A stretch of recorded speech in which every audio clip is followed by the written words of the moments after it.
I'm going to, the session will be recorded. Welcome, I'm Mary Kate Cunningham from ASA Public Policy. Welcome to the webinar, Advocacy and Beyond, Amplifying the Impact of Association DEI Initiatives. I will now hand over the floor to Danielle Duran-Barron, our wonderful chair of ASA's Government Relations Committee. Hi, Mary Kate. Hi, everybody. Can you hear me okay? Oh, what a relief. Nothing like your computer crashing on you right before you're supposed to go on. I just had to reboot. Anyway, it's been fun. So great to see you. And I don't want you guys to wait any longer. I want to thank you all for being here. I'll thank our panelists, and I'll thank all of you for joining us today on our webinar, Advocacy and Beyond, Amplifying the Impact of Association and DEI Initiatives. So I'll set the scene a little bit because we have an amazing panel here and they have lots of stuff to share. I also note that we have with us a lot of people who also have lots of things to share. So throughout our webinar, throughout our time here, I want to encourage everyone to chime in whatever they have, or your insights or perspectives. Chime in, use the chat feature so we can keep this thing as dynamic, as organic as possible.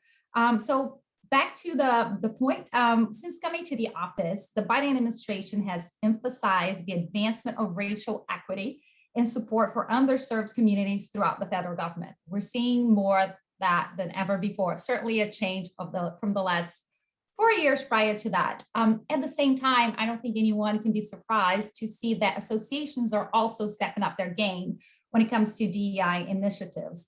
And this is creating an opportunity for all of us and all our associations to bring together programmatic outreach and advocacy work to maximize the impact of the DEI efforts for those that we serve. So we know that DEI is not one person's job, it's not one department's job, it's everyone's job. So that's why we felt this conversation would be so important, because we're gonna have some case studies. Our panelists are gonna share some of what's going on in their associations.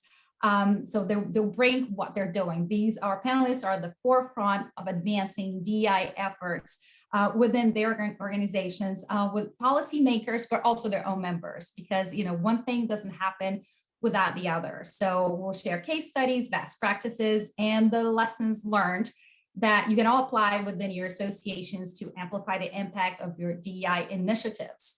So without further ado, I'd like to introduce you to our panelists. I'll go around and I'll let them tell you a little bit more about who they are, the work they've been doing, and their background.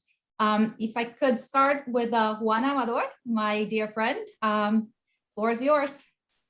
Hola and welcome, welcome. I would be remiss if I didn't start out by saying Happy National Hispanic Heritage Month. It started on September the 15th and it ends on October the 15th. So please help us celebrate. So I'm Juan Amador, Director of Constituent Engagement at the Association of American Medical Colleges. We represent the nation's and the Canadian medical schools, teaching hospitals, and academic societies. In full disclosure, I am not a government relations representative. I'm not a lobbyist, but I am a good partner to my advocacy colleagues. And what makes that partnership unique is that I get to work with constituents every day, and that my constituents are faculty members, deans of medical schools, CEOs of hospitals, and of course our learners, whether they're medical students or residents. And so the piece that I bring to advocacy is really bringing the voice of our members into the advocacy and policy piece. Yeah, thank you, Juan. Super important to really bring the voice of our members, right? That's the reason associations exist. Next, I'd like to introduce you to Dr. Lisa Greenhill, who is going to tell us a little bit about herself and her work. Thank you so much, Danielle. And it's wonderful to share panel space, virtual panel space anyway, with my wonderful colleagues. I am Lisa Greenhill with the the American Association. We recently changed our name, so American Association of Veterinary Medical Colleges. We are a sister organization of AAMC, which is actually where I started my career. We as the name suggests, we represent the nation's colleges of veterinary medicine. We also have members outside of the United States, Caribbean, Mexico, Canada, Europe, and Australasia. And my work there, I lead the Diversity Matters initiative, which is our overarching initiative that encompasses all of our diversity programming, from research, advocacy, education, curriculum, leadership, all of these things. So if it's a diversity thing, there's got to be a limb in my portfolio. Yeah, I've been with the association this time. I've boomeranged a couple of times. I've been with them since the early 2000s. I actually did start, like I mentioned earlier, at AAMC, and my background is actually in advocacy and policy work. Somewhere along the way, I shifted just to purely education. And so I do bring the advocacy lens with me from my previous work. And I'm really looking forward to this discussion. So thank you so much for having me. Thank you, Dr. Greenhill. Now, Pam, would like you to introduce yourself a little bit and the work that you do at the YMCA. Welcome. Sure. So again, thank you to everyone for having me today. My name is Pam Ewan. I am the Director of Government Relations at the YWCA USA. I have the privilege of speaking to you from, I probably look out my window right down the street from Capitol Hill here in Washington, D.C. But we are the national organization of a network of YWCAs across the country. We are nearly 200 local associations in 45 states in the District of Columbia. We are also a sister organization of a world YWCA represented in multiple countries around the world, essentially continuing to, as my virtual background states, working to eliminate racism and empower women. I come to you today to say that we are proud to be the largest network of domestic violence and sexual assault service providers on the ground in your communities, really helping women, children, and families, sometimes at their most vulnerable points when they are fleeing from violence and seeking those services. So I hope to, bring some of those stories about some of the frontline experiences that our providers are seeing not only now, but during the pandemic, and how I think they have been able to maintain that DE&I mission throughout a lot of their work. We are also overwhelmingly a large portion of our network are childcare providers. So at that intersection often of domestic violence and childcare and child trauma, we are able and trained professionals to be able to not only address the trauma that many of our children are seeking as a result of violence, but at the same time, we are also a large network of after-school providers and childcare birth to 5 programs across the country. So I'm looking forward to being able to bring this mission of YWCA and our DE&I work that we've been lifting up for over 160 years to today's conversation. So looking forward to discussing that with you guys today. Yeah, thank you. I am too, and I'm sure all of us. So yeah, it'd be a really interesting conversation. And I'm just gonna have to say, I had no idea that the YWCA had such a huge presence. I mean, I knew the presence, but the portfolio and then, the outreach and the services that you provide are just amazing. So thank you for being here. Thank you, everyone. Juan, I think I'm gonna start with you because we know that AAMC engages with a wide range of diverse stakeholders in its policy work and work more broadly. How does it look inside AAMC, the medical colleges, right? How does that impact the work that the association does and how it shows up externally? Sure, thank you for that question. Happy to start the conversation.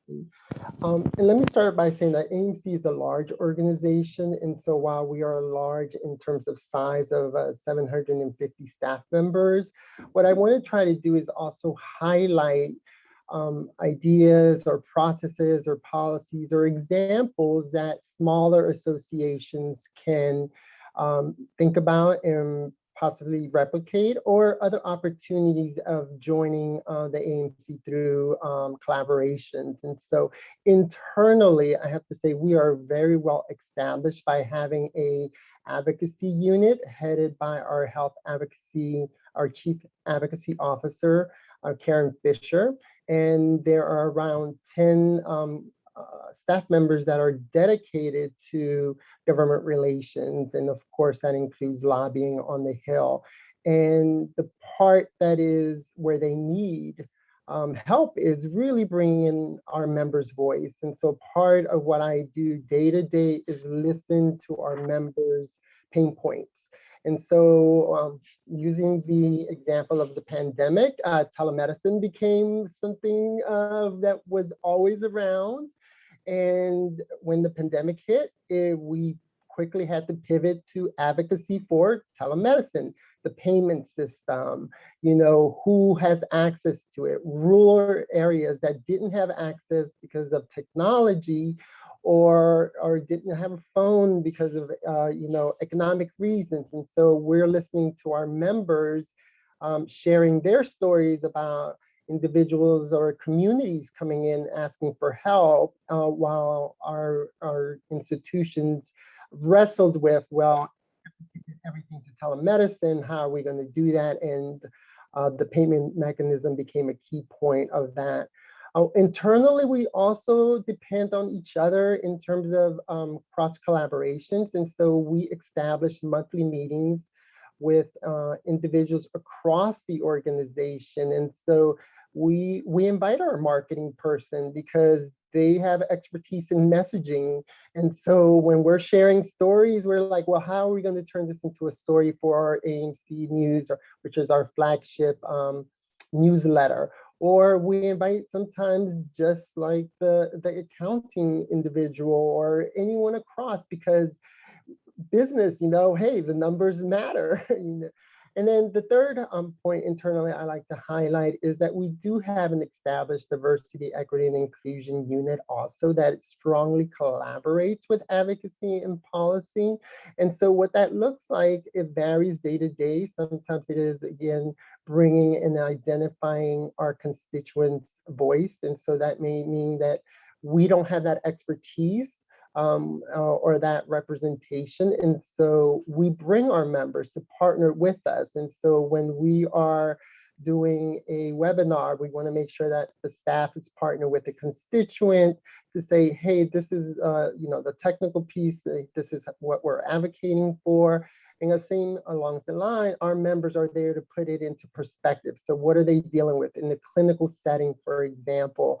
The lack of mask, or advocating for vaccination, addressing even violence.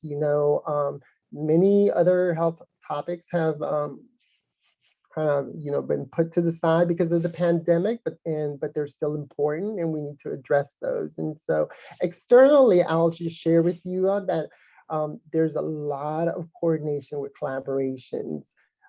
If there's anything you take away from one point, is that coalitions matter, grassroots level advocacy matters. And so AMC does tend to support or become partners in coalitions. And by the way, that's a CAE exam question, why you should join coalitions.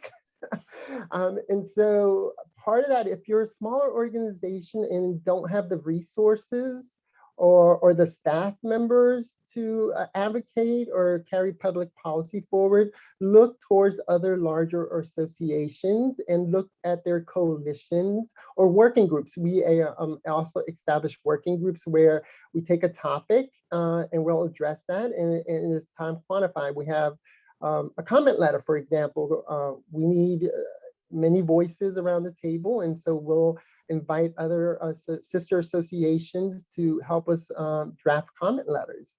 So I'll stop right there and turn it over back to you. Thank you. No, that was a lot, but it's great, because I think we would sometimes forget about the power of coalitions, right? We're so small, we can't do anything, but if we combine efforts, we really elevate our voices. So thank you for that one. I'll take that with me. Now I want to go to Dr. Greenhill.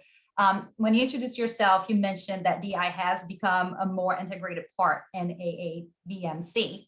How have you gone to ensure that DI continues to be a critical pillar of the organization and of your advocacy work with the broader part of the association, right? How do you bring other departments, other stakeholders on board? Yeah, so thanks for the question. And I just kind of want to build a little bit and kind of give the other end of the continuum from AAMC. So AAVMC is a very small organization by comparison. We currently have only 16 full-time staff as opposed to the 700 in the building that we share with AAMC. You know, and I think that sometimes we feel that small organizations are really encumbered by their smallness and you know, by their size and are unable to do a lot of things.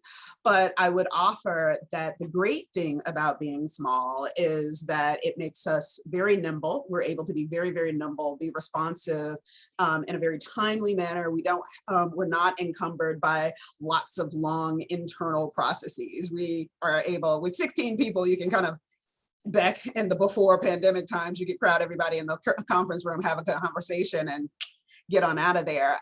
So for us, this has made it less challenging to embed DEI content into the organization. And you know, I think it's really important. So there are a couple of things that I think we've done over the years. So every organization should have their core values, and there are always these lofty things. We have 5, and 2 of them are related to diversity and inclusion. Right. And so that really speaks to how important it is for us. We embedded those kind of core values and stated them during our first kind of round of formal strategic planning some years ago. And then even in that strategic planning process, you know, there are lots of ways of doing strategic planning. I do some strategic planning consulting, and oftentimes there's this multi-voting on kind of things that are important. We have taken DEI off of the table for voting. It's a thing. It's staying. It's non-negotiable. It's not up for debate. It really, the only debate is how are you going to do it, and how are you going to fit it into your program, and how are you going to create programs that really incorporate DEI concepts and content in a really meaningful way. And so we've really just kind of moved past a lot of the hiccups that I think a lot of organizations do as they're thinking strategically about incorporating this type of work. The other thing, the third part is that very similar to Juan and my counterpart, the Chief Diversity Officer at AAMC, my role and the role of my team is to serve really as 2 functions. We are internal consultants for the rest of our staff. We help them figure out how to do DEI in their programming. They always consult with us. They ask, we provide that information, we provide the research, we help them with presentations, all of those types of things. And we serve in that same consultant role to our membership. And so we are also looking at their pain points. We're also working with them to develop new competencies, assessment tools, questions, all of those types of things that really help them be empowered to do this work at the local level. For a lot of folks, you know, it's hard to kind of figure out, well, you know, the animals don't care, right? In veterinary medicine, does the animal care? Of course, you will have those people that are like, my dog doesn't like Black people, but you know, the animal typically doesn't care. But I'm like, the animal is not presenting at a clinic or on a farm by themselves. There's typically someone at the end of a leash on the other side of the pen or gate that has a checkbook. And so there, with that come responsibilities that we really, you know, need to be mindful of. There is a human element that we need to be thoughtful about. And so we really work hard to create programming and resources that can help our members as well as, you know, our internal staff get right in there and do the things that they need to do related to DEI. So it's always really, there is an expectation at AAVMC that this will be included in any future programming. So Yeah. So the foundational work has been done. The and foundational then work we has just been build done. up on Yeah. that one. Yeah. Yeah. So Sure. it's really important to start at the beginning.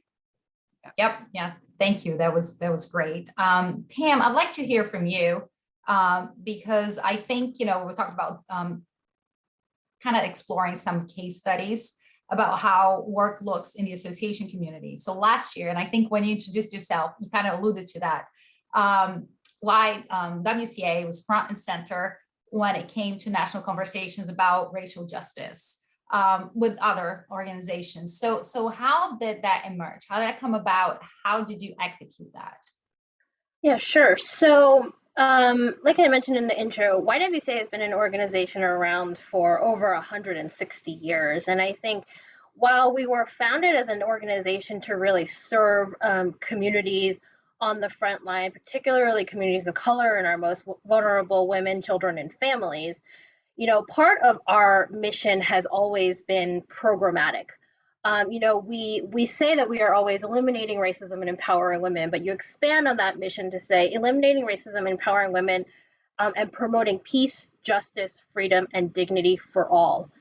And most recently, with the rise of racial justice and racial reckoning that we saw in the summer of 2020 with the murder of George Floyd, and the many, many additional, the rise in AAPI hate crimes, among other issues that have been deepening the issue and the cry for DE&I in our communities.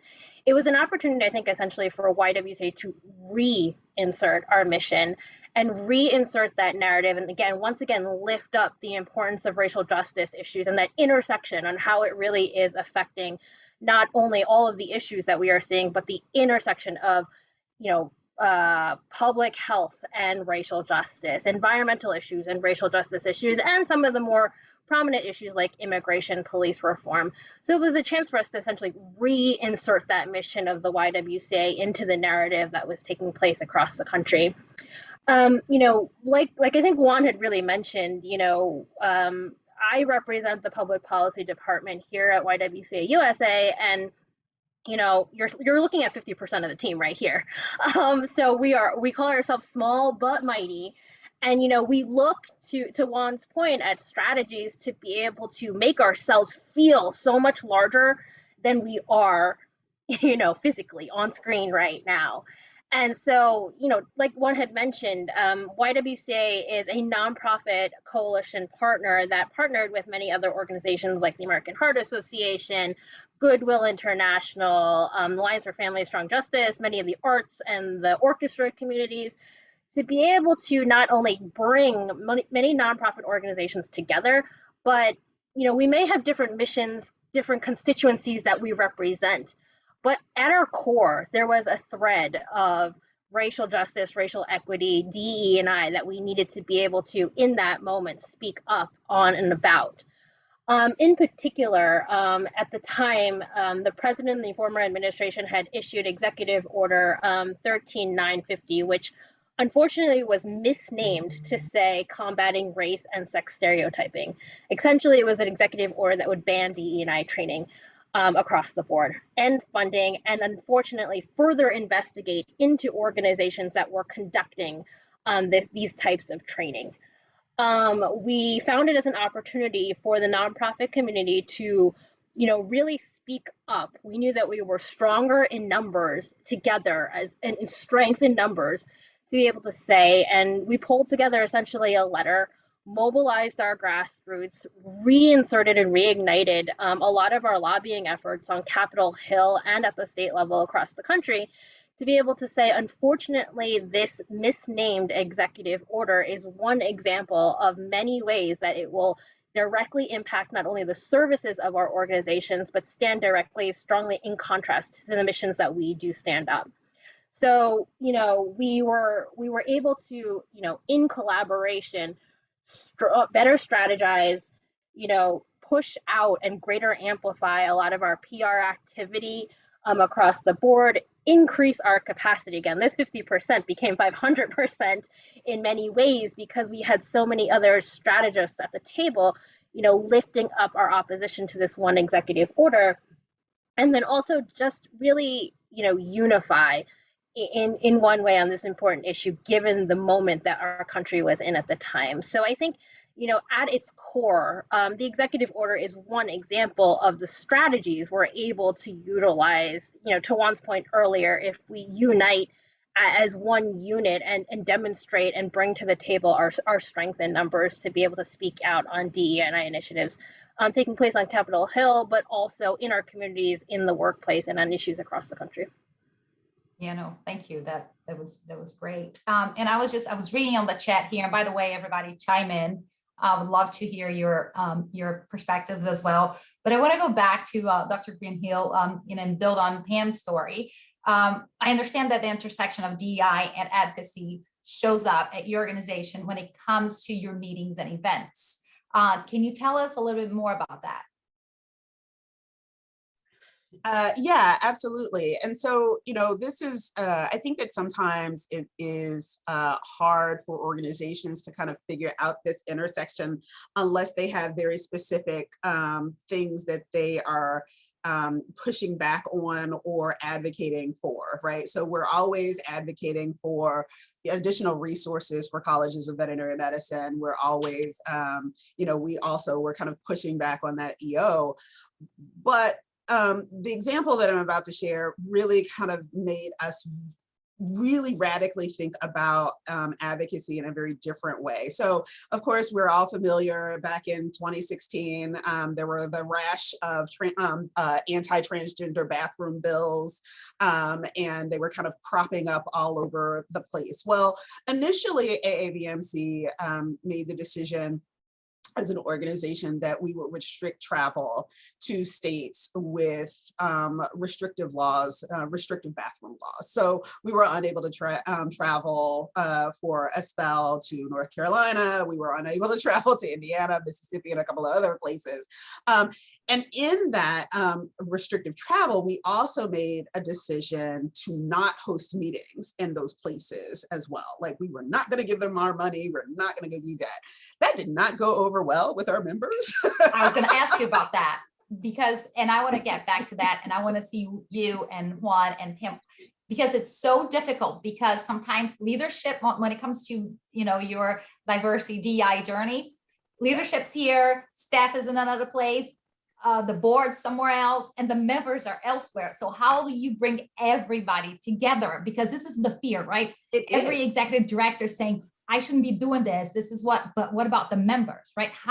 What happened there? I'm curious. Yeah. So, it did not go over well when we had to move a meeting from Mississippi State, our college at Mississippi State, and we moved it to, I think it was Georgia, which, never mind that they also had a bill in their state legislature, but it had not passed. So we were still able to travel there. And we engaged in a lot of conversation about this, and what I really had to sit down and think about was what should our advocacy look like in a way that still prioritizes our constituents and our members. So what we ended up doing was we have now a checklist, and I'll put a link to it in the chat, a checklist for conferences and symposia related to diversity and inclusion. Wow. So we thought about, well, what should an AAVMC meeting look like, and what should it say about diversity? And so we kind of went through and said, okay, you know what? You are in a city where this is a state that says no bathroom, blah, blah, blah. Yeah, well, we're going to still expect you to have a gender neutral bathroom if you want to host an AAVMC meeting. That's going to be an expectation, right? We will have an expectation that there's increased accessibility for disabled participants. We'll have an expectation now, we've added to our budget translation services. We'll have, all of these kinds of elements. We are not pro or con labor, but we also recognize that we have members that may have very strong feelings about being in a hotel situation where we might have signed the contract 2 or 3 years ago, but now there's a labor strike that's going on the weekend that we're going to be there. How are we going to handle that with our members? What kind of communication will we have about that kind of thing? Panels shouldn't be males. They shouldn't also be female panels all to either, right? We really want speaker diversity, panel diversity. These are all expectations. And so we now expect that when a member institution kind of bids on hosting a meeting, that, hey, here are things that we expect. We know you might not be able to do all of them, right? All of them, we'd love it, but we know that that might not be possible. But we have an expectation that more than 50% of the things on here that you'll accommodate and that you will make happen, because this is what AABMC is. So now that has really just changed the way that we think about advocacy, because it's not, yeah, we might not, we might still go to places that have these very kind of restrictive laws or legislation that are really counter to what our core values are, but our presence and the way that we do meetings is a statement about who we are, what we are, and the members that we represent, that these are our core values and they are visible. Because I think that the other thing that people struggle with when we talk about core values is, what do those look like in practice, right? We have a list of what some things that, diversity, equity, and inclusion look like at a meeting. This is what our expectation is. And so we're always kind of moving to towards that. AABMC is not perfect. Our meetings still have a lot of changes and evolution to go through in this space, but we're certainly a lot better off than we were then. And now colleges, our member institutions, know what the expectation is and whether or not for them it's worth it to bid or not. It's always worth it. I just love that, because sometimes, the intention is there, but when you don't have a checklist, when you don't have something concrete to tell people, here's what I'm looking for, that's when you're just like, it's difficult, right, to express. So I think it makes it very concrete. And to your point, it's, this is our list. Can you meet us, and then people can say yes or no, or whatever. But I think this is brilliant. Please share the resource with us. I am definitely downloading it. And our checklists are constantly being revised as we think of new things. Again, we're not infallible. We make mistakes, and we're constantly growing and evolving as well. So we are looking to update the list periodically, but it has been incredibly helpful for us. So thank you. That's amazing. I have one for you, Juan. When it comes to NIH funding, right? Because, in medicine, that's the one big thing that, would think about. And we know there's a lot of like DEI issues and people asking to be represented. We talk about clinical trials, we're all different. What are some, I understand this is important, but what are some other issues that are important to AAMC? It's too many A's for me today. And how does the DEI lens impact how the association engages and communicates around those priorities, right? How do you go about that? Okay. Let me build upon Lisa's comments and Pam's comments, because both pointed out to core values and strategic plans. And so when it comes to the AAMC advocacy efforts, I think it has been critical and crucial that we've always had a strategic plan. And in our strategic plans, I think we're on our 5th version since I've joined, but each one of the plans has had diversity, equity, and inclusion as a standalone priority. And also with the other priorities, we've embedded it in there. I think the new piece that's changed for us, and when we look at our priorities, in particularly in the last 2 years, has been accountability. And so it's no longer let's do a strategic plan, have some diversity, equity, and inclusion priorities for our members or our association. We're looking more internally now. Internally is like, all our chiefs, our senior leaders that make the decisions for the organizations, now they have a diversity, equity, and inclusion goal that's tied to compensation, basically. It's tied to performance. And then that trickles down to the staff, the directors, the specialists, the admin. How are we all contributing to diversity, equity, and inclusion? So a piece of what I'll also share in terms of priorities for the association is we've gotten better at inviting staff to share what they're hearing. And so when we're on conference calls, we stop saying, oh, our members are saying this. Now we invite our members to say, hey, send us a short email with your example. Send us an email why you can't do the following. How does your travel, if you're from California, how is your travel impacted going to Texas because there's a law that the state funding legislators don't agree. So how does that impact the quality of our program if we have a huge segment of our membership not being able to participate? So what are we going to do in the advocacy realm?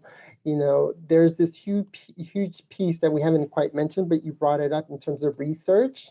Part of my role is to get our chief diversity and inclusion officers is to publish more, publish in the journals, publish op-eds, publish association articles, wherever they have an opportunity. It's not just to publish, but it's also to share their data, to share their lessons, how they're advancing diversity, equity, and inclusion.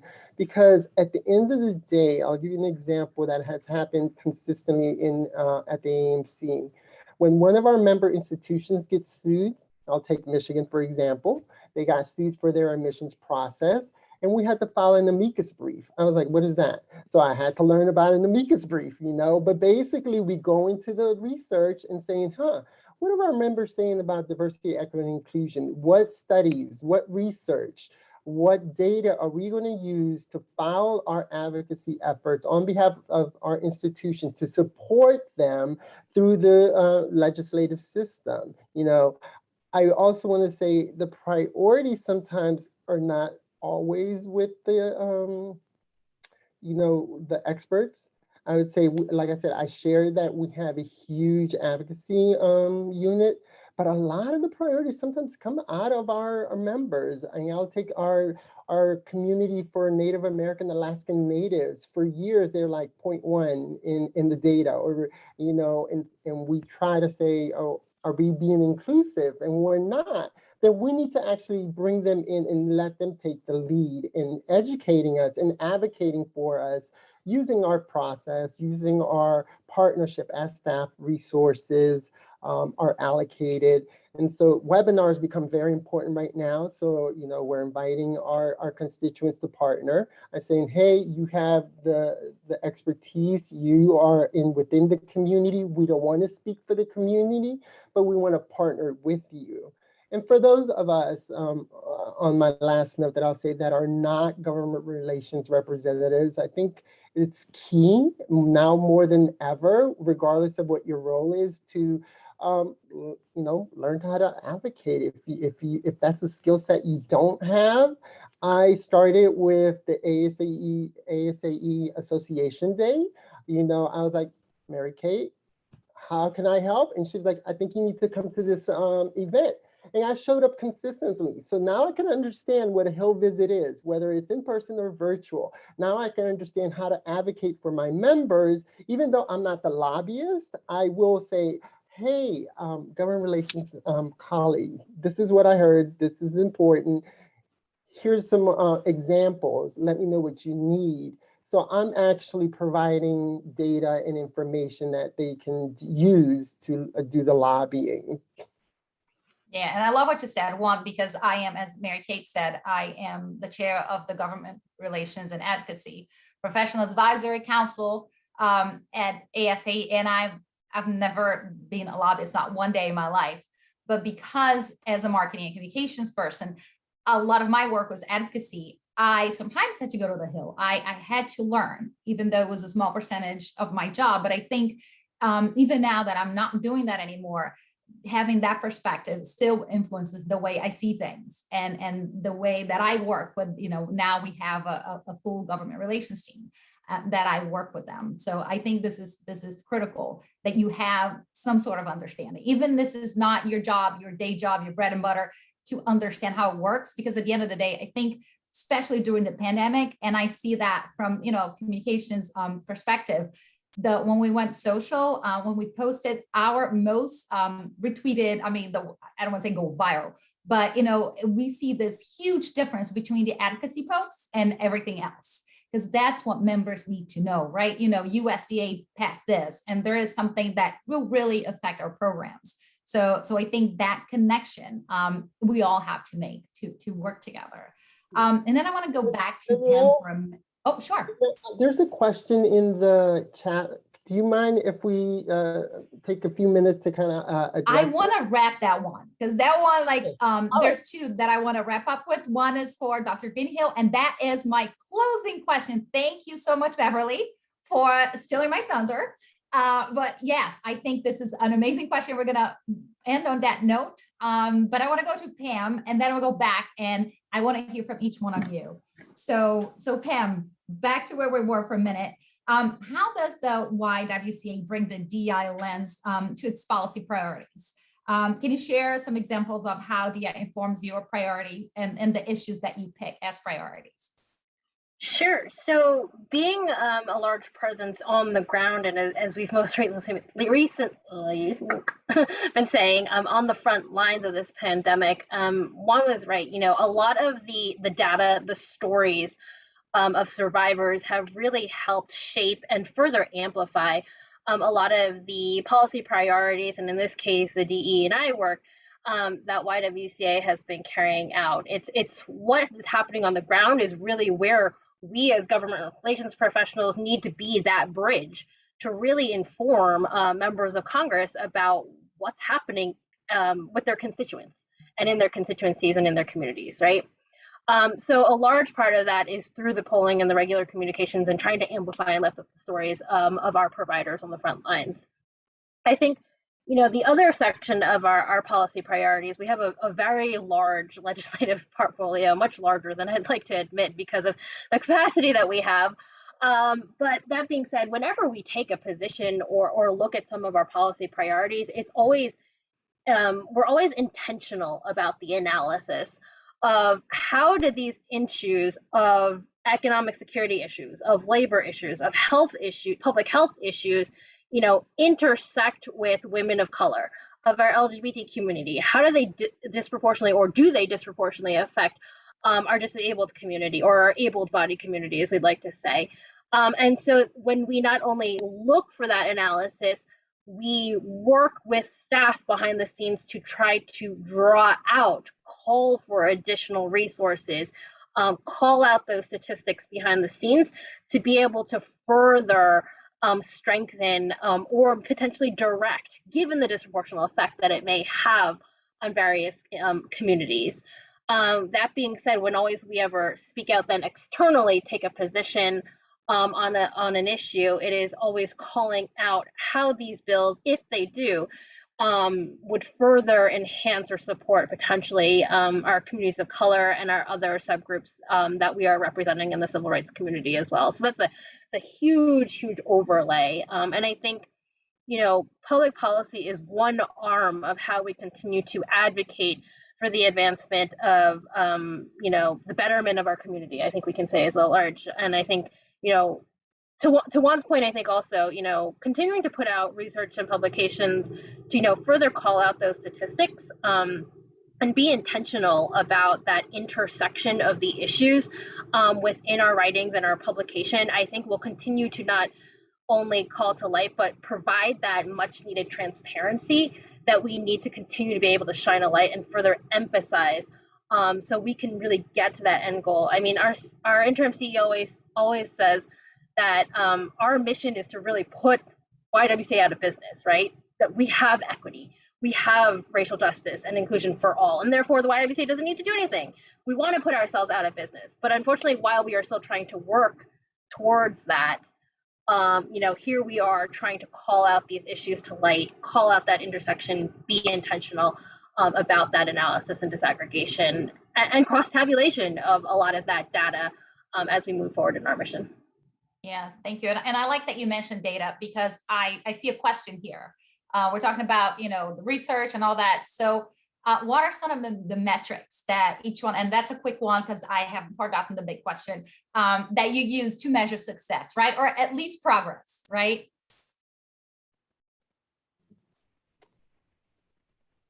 You can go first, Juan. Oh, okay. I was like, you know, success, that's relatively depending on if you've seen one medical school, you've seen one medical school, just like if you saw one teaching hospital, you see one teaching hospital. So when we talk about success in terms of, and I hear my members and I have to guide them, it is data is important. And so we look at leadership team. Who's on your leadership team? Let's count the number of women. Is the gender balance? Do you have racial and ethnic diversity? Do you have different opinions when it comes to geographic locations, you know? But then you have these other variables that we look into and take into account. And a lot of the times when it comes to advocacy for us is inviting that voice. If we know that we are advocating for an issue or issues and we don't have that voice and we haven't invited someone within the community or within our constituency to come in and represent that voice or represent their expertise or being part of that membership, then we have done something wrong. That's a huge metric. We can't speak for, like, I can't speak for all the Latinos, but I can share that here's what my community has experienced as a first generation immigrant. You know, here's how I experienced telehealth. Here's how I experienced volunteering for a clinical trial. You know, here's why I took the vaccine. You know, those I can partner with an advocacy relations rep or colleague, or even, you know, going on the hill to talk about why does in-person meeting matters. As someone who plans annual conferences, I know that most of my members' networking and most of the ways that they solve issues, whether it's a big issue or a small issue, is through those hallway conversations. It's by inviting different perspectives around the table to say, hey, let's talk about this, let's solve this. And so again, when ASAE is advocating for in-person meetings, I'm like, it's not just ASAE, that impacts all of us because we all have annual conferences. We all want to invite Francis Collins at some point, or, you know, someone else to our conference who has a different point of view, you know. So I think, you know, the metrics, it's huge. The last piece I'll say is that we as an association did put out a strategic planning guide as it relates to diversity, equity, and inclusion. And I'll put that link in the chat. It's now available on our website free. We took a different approach. Strategic planning is a critical function of any institution, but we also said it is a critical function to move diversity, equity, and inclusion. And and I think my colleagues and you said it very well when we opened, it's not the job of one individual, but the job of the organization itself. And so we saw the need to develop a strategic planning guide that focuses on diversity, equity, and inclusion. Yeah, thank you, Juan. Pam, do you have anything to add as far as metrics? Dr. Greenhill? Okay, so sure. Yeah, so we also, we do certainly a number of the same things that AAMC does, but we also really look at program participation. And so, you know, we look at what sessions at our conference are, you know, very well attended. The diversity content typically is very, very well attended. So we know that folks want it, we want more. We expect, you know, if there's no seating in a room, that's a success, right? And we know that next time, those kind of presentations need to be in a ballroom instead of a smaller room, right? We know those kinds of things. We also, I host a podcast on diversity in veterinary medicine. I'm also looking at, you know, what are the listens? What are the views on YouTube? What are people saying? Is it getting shared? That kind of information. I also this year launched a a community reads, because I really am focusing on increasing folks' skill and knowledge base on diversity, equity, and inclusion in veterinary medicine. And so we get together, we read, we're on our, I think, third or fourth text now.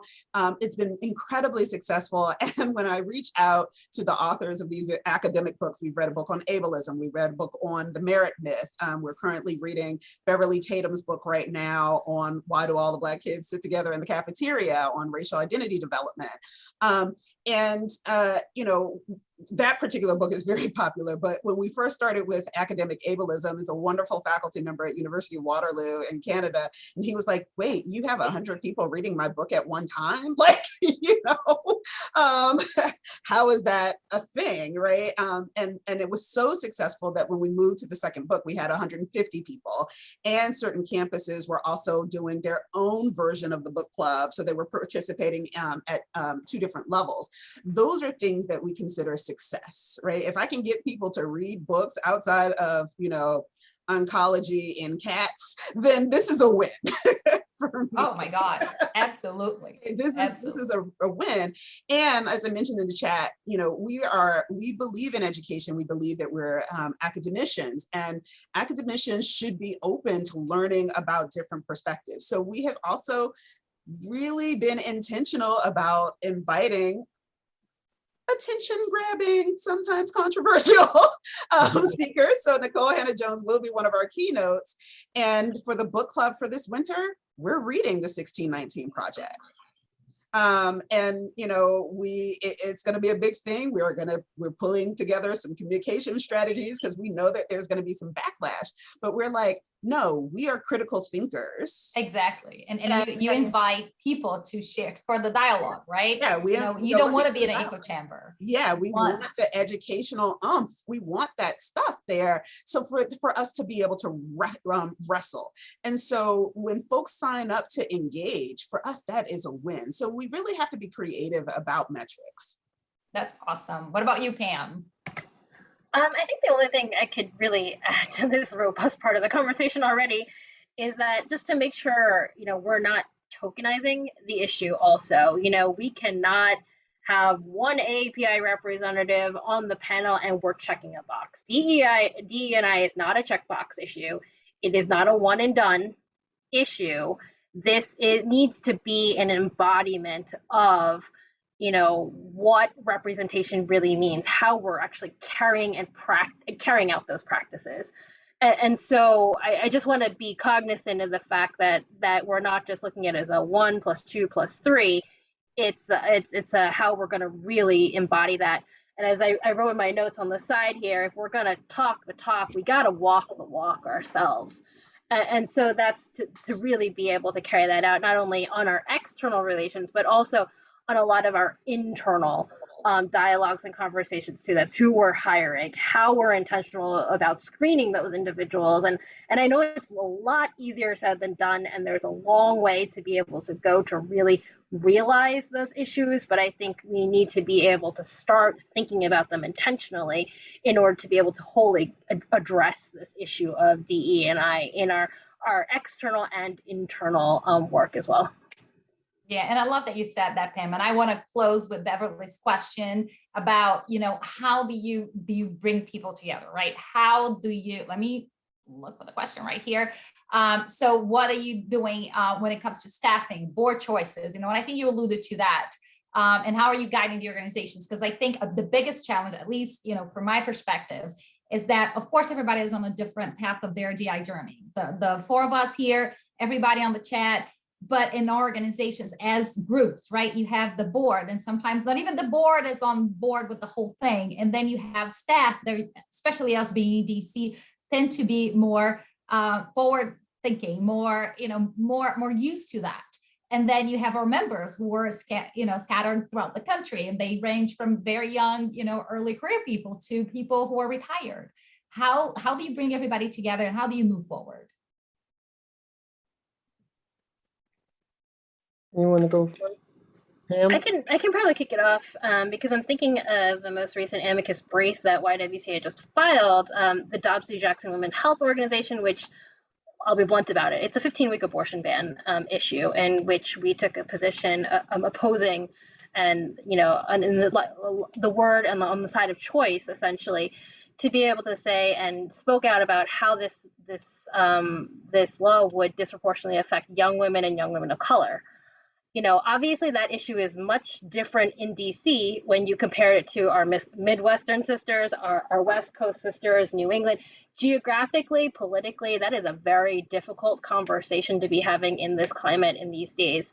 And so I think it's, through the leadership of our board, we were intentional about and, ask particular questions when we are interviewing. We are blind in our first round of interviewing, but then we ask intentional questions and have an intentional section on our interviews for both our board as well as with our staff that we are bringing in to see how they really embody this mission of DE&I and embody the YWCA mission to ensure that not only, again, we're talking the talk, but we're also walking the walk internally as well. And so when you get to the controversial issues of choice, about 15-week abortion bans and of the like, you're able to have strategic conversations across the country, awareness of the issue, how it disproportionately affects our sisters in Iowa versus Maine versus California and Florida and the like, to be able to ensure that we are understanding the wide range of perspectives across the country. So I hope that's a start to answer your question there, Danielle. No, yeah, I think it's great, right? I think you go back to the why, right? Why are we doing this? So Dr. Greenhill. We have a checklist. We like checklists. We like checklists. And there was a question about your checklist when you are dealing with vendors. Do you set it up front? Yeah, so we don't. We haven't yet. Distributed them to vendors, but we do share it with corporate sponsors. There's an expectation around sponsorship, and then there are very specific DEI things that we also invite folks to sponsor. Things like a lactation space and those kinds of things that are really additive to meetings anyway, but they're also the right thing to do. Right. But yeah, we use checklists for a lot of things because, again, it keeps us focused. And at least, while the lists are never exhaustive, it gives us really something to work with. And so we also have our organizational assessment tool, very similar to the conference tool. I'll put a link to it in the chat some time ago. And, it deals with like our leadership and pathways to leadership and really evaluating whether or not there are hidden pathways. Like if you sit on this committee and you sit on that committee, then you might get on the board. And then if you do this many years, then you can, because we all have these unspoken kind of rules and pathways. And so we're really trying to break up that kind of thing by really being intentional and looking at them and saying, okay, well, what does leadership look like? What are the pathways? How are we choosing committee members? All of those kinds of things are really included in that so that we are really always thinking about it. We're really trying to always think about it. Yeah. And you're democratizing the process, right? Yeah. Because if you put it in writing and you put it out there, then everybody sees it. Otherwise, you tell a friend, I tell a friend, and somebody who doesn't have any friends never hears about it. Right, right. So it's always on Front Street, always, always. Yes, awesome. What about you, Juan? Bring us home. Yeah, so let me answer the question first. We're in the process. We just came out of governance meeting, and we looked at the composition of the board, and we're making some changes as an organization to include missing perspectives. We're adding more public members, and we're looking for the faculty voice to be strengthened, and we're looking at inclusion. Who's overrepresented on the board. Is it the senior leaders versus the junior or the aspiring leaders? In terms of another piece is that our president and CEO has been very vocal with our members and out in the public saying that we've made diversity, equity, and inclusion a priority. So this entire year we've spent having press releases. And even though our president and CEO can't talk every point to diversity, equity, and inclusion, he made sure that he included our chief diversity and inclusion officer and our chief public policy officers. So you had a triad that would take on questions and address the concerns to the public.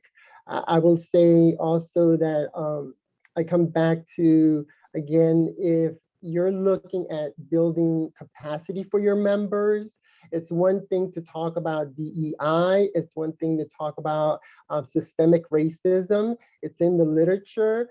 We need to get beyond just talking about it. Now there is data. It's always been there. The excuses that it didn't affect us in the past, or I didn't cause it, but some of us have benefited from it. Some of us have not.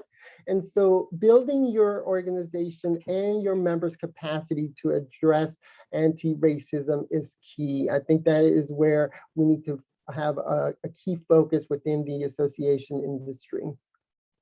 Well, thank you so much, Juan. And thank you, Dr. Greenhill, and thank you, Pam, and thank you everybody for being here. We're 3 minutes over the hour, but I think you all agree this has been fantastic. I've downloaded everything. I have another tab on my screen next here. I'll be looking at those resources, and I really love the dialogue that we had. I hope everybody had as much fun as I did. Thank you so much for attending, and thank you. I hope you join me thanking our amazing panelists for sharing all their perspectives and expertise. Have a great afternoon, everybody.